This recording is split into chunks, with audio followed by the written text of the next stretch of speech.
Car से बाहर उतरी तो कुछ फुसफुसाते शब्द पीछे से उसके कान में पड़े। ये होता है वेलकम, जो हमारे घर इनका हो रहा है। इन्हें तो अब शर्म आनी चाहिए।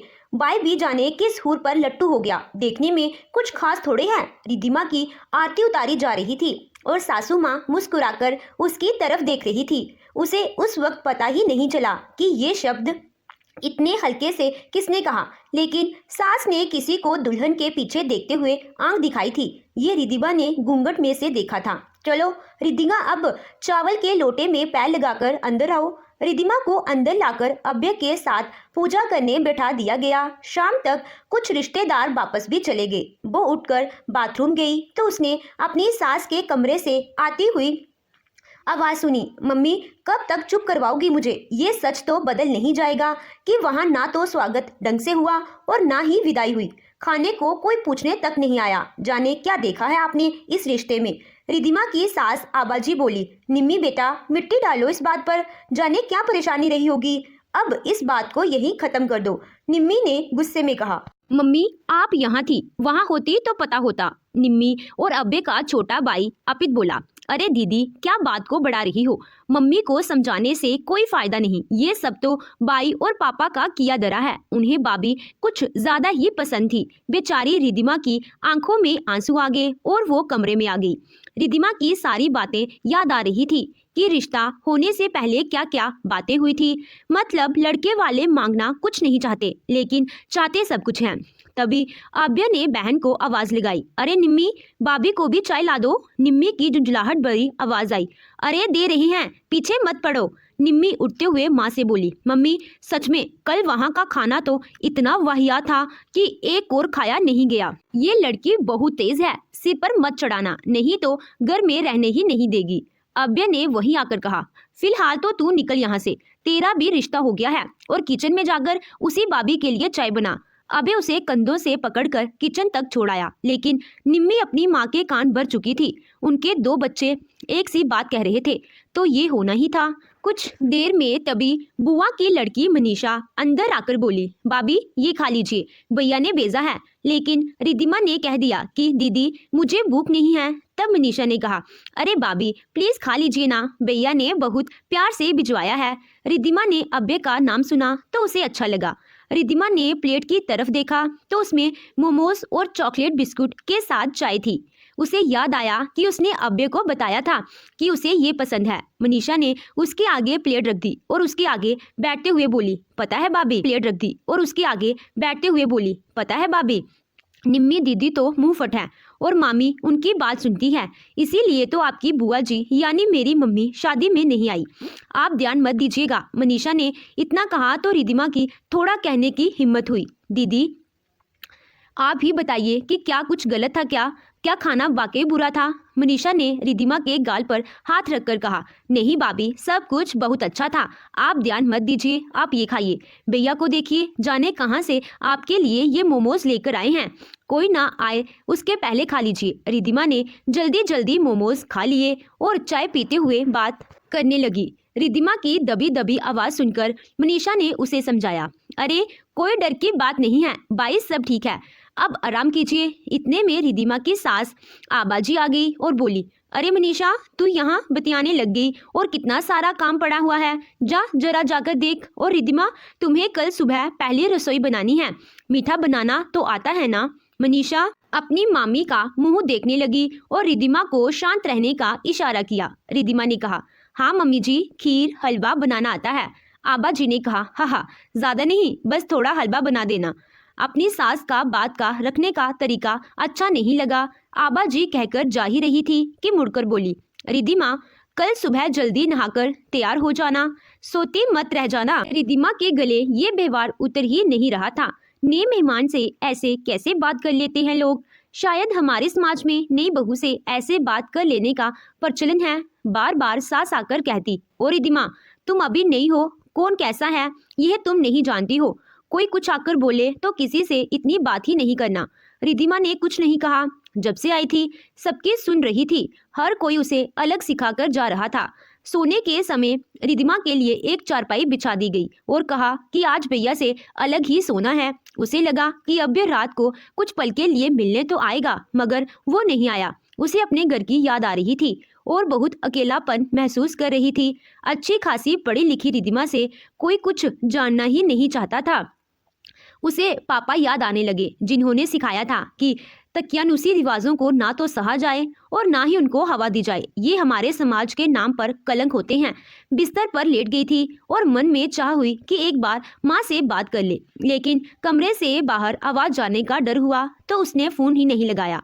रिद्धिमा की नींद तो जैसे गायब और आंखों से कोसे दूर थी। उसे अपनी मम्मी पापा की याद आने लगी।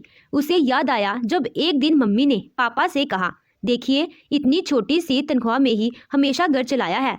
3 बच्चों के साथ क्या क्या मुश्किलें आई ये मैं ही जानती हूँ। इतने कम में बच्चों को पढ़ाना लिखाना ही मुश्किल था। उस पर 2 लड़कियों की शादी की फिक्र भी लगी रही। कहाँ कहाँ कटौती की, तब जाकर के इतना पैसा जमा कर पाए हैं। रिद्धिमा के पिता ने कहा, अरे ज्यादा मत सोचो, देखो ना कितना अच्छा परिवार है, कोई मांग नहीं है। आज के जमाने में यहाँ एक से एक दहेज लोभी पड़े हैं। वहाँ हमें कितने सज्जन लोग मिले हैं, उन्हें हमारी हैसियत नहीं बल्कि उन्हें तो हमारी बेटी पसंद है। रिद्धिमा की माँ ने कहा, आपको ही सब ठीक लग रहा है, लेकिन मुझे तो इसी बात पर शक है कि आज के जमाने में कोई इतना सज्जन कैसे हो सकता है। देखा नहीं किसकी सास कितनी टेढ़ी नजरों से देखती है। रिद्धिमा के पापा प्रकाश जी की छोटी सी नौकरी थी, एक निजी कंपनी में अकाउंटेंट थे। तनख्वाह खर्चों को देखते हुए छोटी ही थी। अपना बोनस हमेशा रिद्धिमा की शादी के लिए बैंक में डाल देते थे। पूरे साल कुछ पैसे जमा करते थे, या यूं कहिए कि बूंद बूंद से घड़ा भरते थे। उसकी माँ सुजाता जी भी रिक्शा ऑटो करने की जगह पैदल ही चलती, जिससे पैसे बच सके। सब्जी मंडी से सस्ती सब्जी खरीद कर लाती, जिससे कम पैसे में सामान आ जाता था। हमेशा बचत करती, क्योंकि 2 बेटियों की शादी जो करनी थी और इसमें तो एक भी ठीक से नहीं हो सकती थी, और इसीलिए उन्होंने बैंक से लोन ले लिया। किसी ने दरवाजे पर दस्तक दी तो वो ख्यालों से बाहर आई। अरे कब तक सोती रहोगी, मेहमान क्या सोचेंगे। नई बहू अब तक सो रही है, ये मायका नहीं तुम्हारा ससुराल है, कल से जल्दी अपने आप उठना पड़ेगा। आबा जी बोली तो रिद्धिमा को माँ याद आ गई। उसने गर्दन हिलाकर हामी भरी। सास जैसे ही गई तो उसने मोबाइल में टाइम देखा, 4:30 बजे थे। उसने सोचा अभी तो देर नहीं हुई तो इतना सुना दिया, अगर कल वाकई मुझे तमाशा ही हो जाएगा। दिन का उजाला फैल रहा था और रिद्धिमा भी नहा धोकर तैयार हो गई थी। अच्छे से तैयार होकर बैठ गई, लेकिन आगे क्या करना है समझ ही नहीं आ रहा था। तभी निम्मी कमरे में आई और रिद्धिमा को गौर से देखते हुए बोली, लाडली भाभी लगता है तैयार हो गई हो। रिद्धिमा ने डरते हुए कहा, जी दीदी तैयार हूँ। वो घर के माहौल को हल्का करना चाहती थी, इसीलिए उसकी आवाज़ काफ़ी हद तक सामान्य थी, वरना निक्की की तो जली कटी बातें सुनी ही थी, लेकिन कहाँ बात आने वाली थी। उसने तो उसे नीचा दिखाने की कसम खा ली थी। अरे ये क्या पहन लिया आपने, इतनी सस्ती साड़ी किसने दी आपको, एक साड़ी तो डंकी ले आती। रिद्धिमा के कुछ कहने से पहले निम्मी ने झट से कहा, छोड़ो अब सही है, अब बाहर आ जाओ किचन में। अब रिद्धिमा को और भी डर लग रहा था कि अगर कुछ गड़बड़ हो गई तो क्या क्या सुनने को मिलेगा। तभी मनीषा आई और बोली, अरे भाभी आप कुछ सोच रही हो, कुछ टेंशन है क्या। रिद्धिमा कुछ बोल ना पाई तो मनीषा ने कहा, मुझे पता है आपको घर की याद आ रही है, चलो आप चिंता मत करो, मैं हूं ना आपके साथ। मनीषा उसे रसोई की तरफ ले गई और बोली, आज कुछ अच्छा सा मीठा बना दीजिए, सबका दिल जीतने का मौका है। कहकर मनीषा मुस्कुराने लगी। रिद्धिमा ने जल्दी से हलवा बनाया तो वहाँ निम्मी ने आकर कहा, ये घी वाली आइटम मुझसे नहीं खाई जाती, डाइटिंग पर हूँ। तुमने तो इसमें घी की नदी बहा दी है, ये नहीं कि कुछ खीर बीर बना लेती। घूंघट में पसीने से लथपथ रिद्धिमा ने कहा, दीदी खीर भी बना देती हूँ। निम्मी ने कहा, पता भी है कितना समय लगता है उसमें, कभी बनाई है। निम्मी के ताने ने रिद्धिमा के आंसू ला दिए। फिर भी रिद्धिमा ने कहा, आती है दीदी, बना लूँगी। घूंघट डाले डाले रिद्धिमा ने जल्दी से खीर बना दी और ऊपर से मेवे किशमिश से सजाकर एक तरफ रख दी। अब बस इंतज़ार सबके खाने का था। उसकी सास कुछ देर में आई तो दोनों तरह का मीठा देखकर दंग रह गई। दोनों का भोग रिद्धिमा से लगवाया और फिर सबको खाने को दिया गया। सब हलवे और खीर की तारीफ करते नहीं थक रहे थे। इसके बाद उसने उसे शगुन दिया, मुंह दिखाई भी हो गई। उसके ससुर जी ने भी अपनी बहू को सोने की अंगूठी दी, मगर सासू माँ एक तरफ बैठी रही। निम्मी की नज़र तो भाभी को मिलने वाले नेक पर लगी थी। निम्मी ने कहा, मम्मी मेरी बक्सा खुलाई तो मिली ही नहीं और उन्होंने सबसे मुंह दिखाई ले ली। सास आबा जी ने कहा, अरे वो तो तुम्हारा हक है, ले लो। रिद्धिमा निम्मी को बक्सा खुलाई दे दो, मतलब जो तुम्हारे सूटकेस में पसंद आएगा वही देना पड़ेगा। देवर भी बोल पड़ा, हाँ मम्मी मुझे भी बाई के ससुराल कुछ नहीं मिला। आबा जी ने कहा, रिद्धिमा अब तो तुम्हें ही नेक देना है इन दोनों को। रिद्धिमा निम्मी को अपने साथ कमरे में ले गई और उसके सामने सूटकेस खोल दिया। दीदी इसमें से जो पसंद हो ले लीजिए। निम्मी ने सूटकेस में सब सामान अलट पलट कर देखा और सबसे नीचे रखी एक छोटी सी डिब्बी उठाकर देखी तो उसमें एक जोड़ी बहुत ही खूबसूरत पायल नजर आई। निम्मी ने देखते ही कहा, मुझे यही चाहिए। रिद्धिमा की आंख में आंसू छलक पड़े। कह नहीं पाई कि ये पायल तो मेरी माँ ने मेरी शादी के लिए कब से बनाकर रखी थी, मेरी पसंद की थी। निम्मी पायल लेकर चलती बनी। बाहर जाकर सबको पायल दिखाकर बोली, देखो ये लिया है मैंने। मनीषा ने बाहर आती रिद्धिमा की आंखों की नमी देख ली थी। रिद्धिमा ने आते ही अपने देवर से पूछा कि आपको क्या चाहिए, तो उसने झट से कहा, भाभी एक मोटी सी बढ़िया गोल्ड चेन बनवा दो। रिद्धिमा इतनी महंगी डिमांड सुनकर बेहोश होते बची। कहाँ से लाएगी ये सब? उसके पिता ने जो दिया वो हैसियत से ऊपर था, वो इनको तो कुछ चाहिए ही नहीं था। तभी उसके ससुर जी बाहर से अंदर आकर बोले, अर्पित ये लो चेक और जाकर चैन खुद खरीद लो। उसकी सास देखती रह गई और निम्मी का मन किया कि पायल फेंक कर अब पापा से चेक ले लूं। निम्मी ने कहा, पापा मुझे क्या पता था कि आप चेक देने लगेंगे, वरना मैं ये सस्ती सी पायल क्यों लेती। अब रिवाज था तो इसीलिए ली, वरना इतनी हल्की पायल तो मैंने कभी पहनी नहीं। उसके पापा ने कहा, निम्मी तुम्हें भी चेक मिल जाएगा, ये पायल वापस कर दो। निम्मी का दिल नहीं हुआ। उसने कहा, पापा भाभी ने इतने प्यार से दी है तो रख लेती हूँ। आबा जी ने भी कहा, अरे बीच में क्यों पड़ रहे हैं आप, लेने दीजिए उसको। रिद्धिमा ने अपने मन से ही तो दी है। रिद्धिमा अपनी पायलों की ऐसी बेइज्जती होते देखकर रोने को हो रही थी। मनीषा की नज़र उस पर ही थी। ससुर जी बोले, आबा सिखाओ कुछ इनको, भाभी का हक नहीं लिया जाता ऐसे। और अर्पित कुछ कमाओ और फिर खरीदो, भाभी से क्यों मांग रहे हो तुम। निम्मी ने कहा, मम्मी अभी भाभी को आए एक ही दिन हुआ है और हक की बातें होने लगी, मैं तो जा रही हूँ अपने घर। तभी रिद्धिमा को कुछ याद आया और उसने जाकर सूटकेस से एक डिब्बा निकाला और बाहर आकर अर्पित को देकर बोली, ये लो भैया ये आपके लिए। उसमें एक चांदी का ब्रेसलेट था। अर्पित ने कहा, बस मारी खिल्ली उड़वानी बाकी रह गई है, कहकर खरीद लूँगा, आप तो रहने ही दो।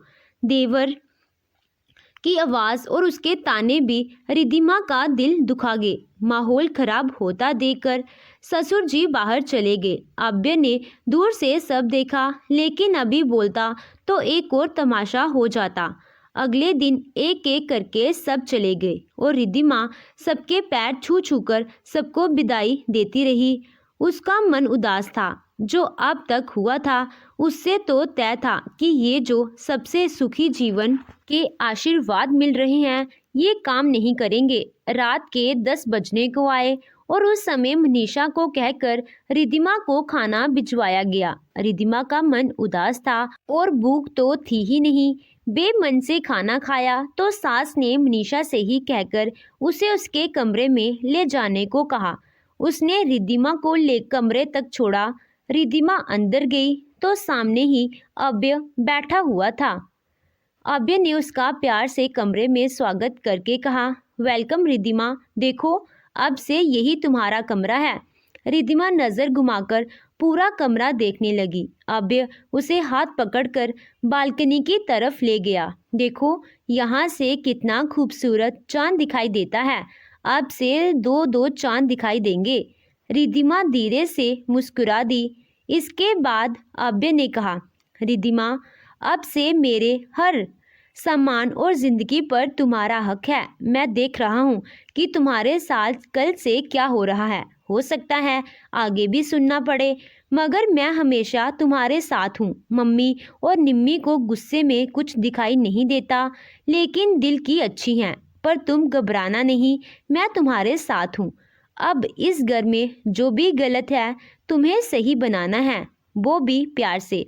रिद्धिमा मुस्कुरा दी और बोली, मैं भी आपके साथ हूँ। ये सुनकर अभय ने रिद्धिमा को गले से लगा लिया। अगली सुबह रिद्धिमा 4 बजे सोकर उठ गई। सुबह उठकर उसने पहली बार पूरे घर को देखा था। शादी वाला घर था, पूरी तरह फैला हुआ था। कहाँ से शुरू करे कुछ समझ नहीं आ रहा था, लेकिन उसने अपने हिसाब से काम खत्म किया और समय से झाड़ू पोछा सफाई करके जल्दी से नहाकर किचन में नाश्ता बनाने चली गई। अभी तक सब सो ही रहे थे। वो जाकर अपने कमरे में बैठ गई और सबके उठने का इंतज़ार करने लगी। तभी सीमा की आवाज़ चिल्लाने की आई, मेरा सामान इधर से उधर किसने किया? किसने हाथ लगाया मेरे सामान को?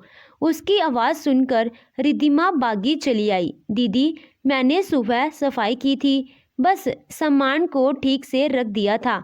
सब बोली, तुम्हें पता नहीं है क्या कि बिन पूछे किसी के सामान को हाथ नहीं लगाते? अभय ने आकर कहा, अरे सब ठीक यही है, आंखें खोलकर देखो निम्मी। तभी अर्पित उठकर आया और बोला, मम्मी मेरे लिए ओट्स बना दो, काफ़ी दिन से हैवी खाना खा रहा हूँ। रिद्धिमा ने कहा, भैया मैं अभी ओट्स बना देती हूँ। उसके बाद रिद्धिमा किचन में ही जम गई। मनीषा ने भी आकर मदद के लिए पूछा, मगर रिद्धिमा ने मुस्कुराते हुए कहा, दीदी सारा काम हो गया है, आप नाश्ता कर लीजिए। ठीक है, आपके साथ खाऊंगी कुछ देर में। रिद्धिमा अभय के लिए कमरे में ही नाश्ता ले गई। अरे रिद्धिमा आओ, दोनों साथ में बैठकर नाश्ता करते हैं। अभय ने रिद्धिमा का हाथ खींचकर कहा।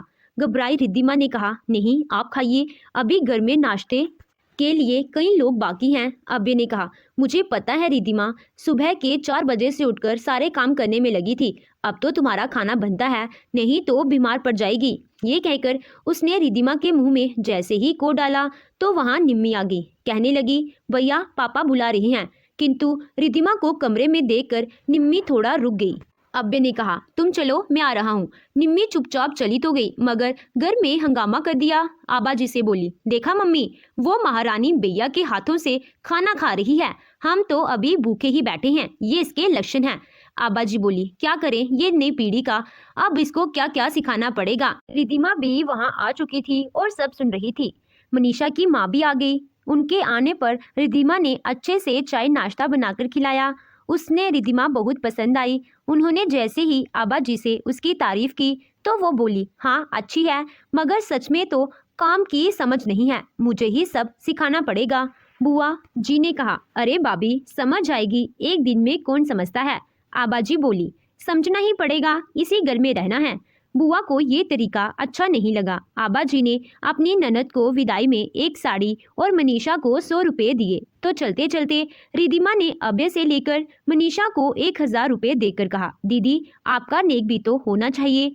आबा जी को ये देखकर गुस्सा आया। बुआ जी ने रिद्धिमा से कहा, बेटा इसकी जरूरत नहीं, मगर रिद्धिमा ने जिद करके दे दिए। लेकिन आने वाले तूफान से रिद्धिमा अनजान थी। बुआ को छोड़कर रिद्धिमा और अभय अंदर आए तो आबा जी का चिल्लाना सुनाई दिया, लो जी ये तो अभी से मालकिन बन गई है। बुआ पर इतना प्यार बरसाया जा रहा था, हमसे पूछा तक नहीं कुछ देते हुए। हम होते ही कौन है? ससुर जी बोले, आबा किस बात को लेकर बैठ गई हो? तुमने जो नहीं किया वो उसने किया, तो इसमें गलत क्या है? 100 रुपये देते तुम्हें भी तो शर्म नहीं आई। अभय रिद्धिमा को चुपचाप कमरे में लेकर चला गया। सारा दिन बस सास की बातें सुनते चला जाता था, लेकिन फिर भी रिद्धिमा एक बहू की जिम्मेदारी बखूबी निभा रही थी। मगर आबा जी एक भी मौका ताना मारने का नहीं छोड़ती थी, लेकिन रिद्धिमा ने अभय से कोई कभी शिकायत नहीं की। 3 दिन बाद सुबह ही प्रकाश जी रिद्धिमा को पग फेरे के लिए लेने आए। पड़ोस में गई आबा जी भी आ गई और उन्हें सामने देखकर मुस्कुराने की औपचारिकता भी ठीक से ना निभाई। उन्हें देखकर आबा जी ने कहा, अरे आप कब आए, कोई खबर नहीं आने से पहले। प्रकाश जी ने नमस्ते कहकर आगे कहा, बस थोड़ी देर पहले ही आया आबा जी, बस बताने का वक्त नहीं मिला। शादी में कोई शिकायत तो नहीं रही। उन्होंने जैसे आबा जी की दुखती रग को ही छेड़ दिया था। वो बोली, भाई साहब अब इन बातों का क्या फायदा, अब कुछ लौट कर तो नहीं आएगा, तभी पूछते।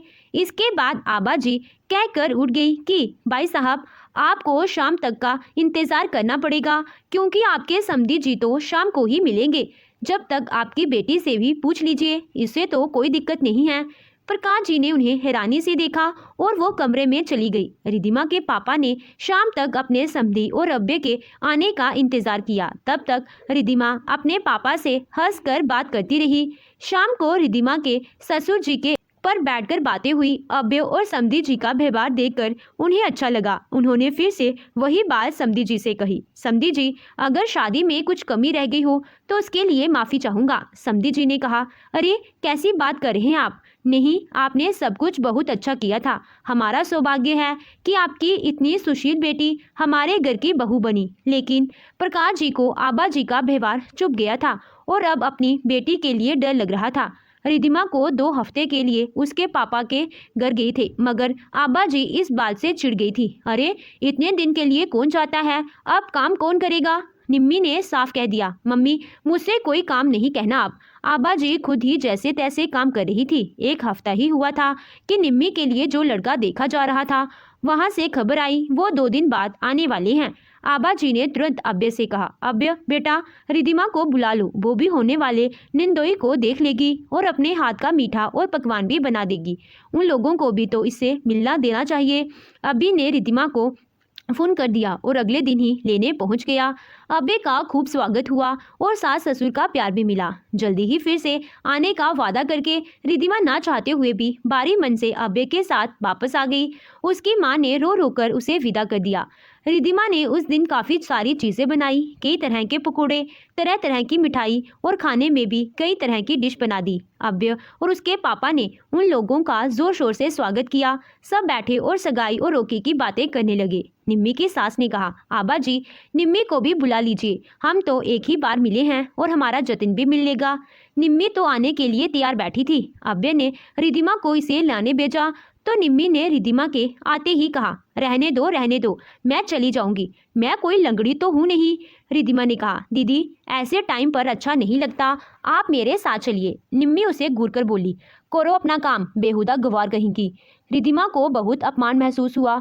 रिद्धिमा सोचने लगी, कहाँ से गवार बेहुदा लग रही हूँ इनको। वो तुरंत ही पीछे हट गई थी और निम्मी बाहर पहुंच गई। अब्बे और उसकी माँ उसे ऐसे आते हुए देखते ही रह गए, ना कोई शर्म ना हाय। अभी आबा जी ने कहा, रिद्धिमा गई थी ना तुम्हें लाने। निम्मी ने कहा, मॉम न्यू जनरेशन ये सब नहीं सोचती। पहली बात तो ठीक था, लेकिन अब तो शादी होगी ना। लड़के की माँ ने अपने पति को कोहनी मारी तो उन्होंने चुप रहने का इशारा कर दिया। निम्मी देखते ही देखते जतिन के बगल में बैठकर बोली, हाय कैसे हो। जतिन शर्मा गया, उसे सबके सामने हिचकिचाहट हो रही थी। आबा जी और उनके पति को निम्मी और पर गुस्सा आ रहा था। इतनी देर में चाय नाश्ता शुरू हो गया। रिद्धिमा गर्मा गर्म पकोड़े और चाय बना लाई। इतनी सारी मिठाइयाँ और इंतजाम देखकर निम्मी की सास बोली, रिद्धिमा ये सब तुमने बनाया है। रिद्धिमा ने हाँ में सिर हिलाया तो निम्मी को सास ने कहा, तो फिर निम्मी ने क्या बनाया है। निम्मी तुरंत बोली, मुझे कुकिंग नहीं आती आंटी जी, और आजकल के ज़माने में मेड मिल जाती है, एक से एक खाना बना देती है ना जतिन। जतिन हाँ कहते हुए थोड़ा हकला गया। निम्मी को सास की त्योरियां चढ़ गई, जिसे देखकर आबा जी बोली, चलिए बहन जी, भाई साहब अब शादी के खर्चे की बात कर लेते हैं। आप लिस्ट दे दीजिए, कोई कमी नहीं रहेगी, ना तो खाने में, ना सामान में और ना विदाई में। कहते हुए उन्होंने रिद्धिमा की तरफ मुंह बनाकर देखा। अब्बे को बुरा लगा, मगर क्या कहता। उसके पापा ने बात काट कर कहा, बेटा जिस कार पर हाथ रखोगे वही देंगे, बस इच्छा बताना। निम्मी ने तुरंत कहा, पापा मेरी इच्छाओं का क्या, मुझे भी लहंगा करीना कैफ जैसा चाहिए जो उसने अपनी शादी में पहना था। आबा जी बोली, वो तो तुम्हारी सास ही दिलवाएगी बेटा, वो ससुराल से होता है। जतिन की फैमिली इतना सब देखकर खड़ी हो गई। निम्मी की सास ने कहा, देखिए बहन जी, जीवन भर की बात है, मुझे जतिन और उसके पापा से 2 मिनट अकेले में बात करनी है। तीनों लोग अकेले में चले गए और बाहर बैठी आबा जी और उनके पति के चेहरे पर हवाइयां उड़ने लगी। अभ्य कहने लगा, मम्मी जब त्योरियों की बात करने आए थे तो ये ऐसे कह के क्यों चले गए? रिधिमा भी चुपचाप पीछे बैठी थी। निम्मी नाश्ता खाने में लग गई थी। माँ ने कहा, निम्मी थोड़ा शर्म करो। तभी अंदर से जतिन के साथ उसकी माँ और पापा आ गए। निम्मी की सास ने कहा, बहन जी बात पैसों की नहीं है, बात संस्कारों की है जो पैसे से नहीं खरीदे जा सकते, और हमें लगता है इस लड़की में उसी की कमी है। हम बहू ले जा रहे हैं, कोई आदेश चलाने वाली मालकी नहीं। ये सुनकर आबा जी खड़ी हो गई और अब्बे के पापा का चेहरा देखने लगी। वो बोले, अरे समधी जी, किस बात का बुरा लग गया आपको? बैठिए ना, बैठकर बात करते हैं। लेकिन जतिन के पापा गुस्से में बोले, अपनी लड़की आज मेड के लिए बोल रही है, खाना बनाना तक नहीं आता उसे, और लहंगा चाहिए कटरीना कैफ वाला। क्या यही सिखाया है आपने समधन जी अपनी बेटी को? जतिन की माँ ने कहा, अरे अपनी भाभी से ही कुछ सीख जाती, कितनी गुणी लड़की मिली है आपको, शायद आप लोग इसके हकदार ही नहीं थे। अभ्य उन लोगों पर नाराज होने लगा तो जतिन ने कहा, सॉरी अभ्य, लेकिन आज लहंगे को डिमांड इतनी हाई है, कल कुछ और मांगेगी, मैं कहाँ तक सब मांगे पूरी करूंगा, और फिर मुझे तो नहीं लगता कि ये मेरे माँ बाप को जरा सम्मान भी दे पाएगी। वो लड़की सबके सामने आकर मेरी बगल में बैठ गई। भाभी जी आप भी तो पीछे बैठी थी ना? उसने रिधिमा को देखकर कहा तो उसने नजर झुका ली। इतना अपमान अपने ही घर में हो रहा था। निम्मी ने कहा, तुम जैसा 2 कौड़ी के लड़के के साथ किसको शादी करनी है, निकलो यहाँ से। आबा जी अपनी समधन को मानती रह गई, लेकिन वो लोग नहीं रुके। उनके जाने के बाद अब्बे के पापा ने निम्मी को आगे बढ़कर जोरदार थप्पड़ रसीद कर दिया तो वो पैर पटककर रोती हुई अंदर चली गई। उन्होंने आबा जी से कहा, आज तक रिधिमा में कमी निकालती रही, आज अपनी बेटी में कभी कमी निकाली तो कैसा लगा आबा जी? रिधिमा को देखो, इसे कहते हैं संस्कार, जो तुम निम्मी को ना दे सकी। रिश्ता टूटने का दुख सबको था, लेकिन अब क्या होता, सब कमरों में चले गए। लेकिन इस दिन के बाद से निम्मी अपनी माँ के कान नहीं भर पाई और आबा जी बहू में कमी नहीं निकाल पाई। अब रिधिमा को अपनी सास से माँ जैसा प्यार मिलने लगा था। तो दोस्तों, आपको ये कहानी कैसी लगी कमेंट कर ज़रूर बताइएगा। कहानी अच्छी लगी हो तो वीडियो को लाइक कीजिएगा, चैनल पे नए हो तो चैनल को सब्सक्राइब कीजिएगा। Thank you.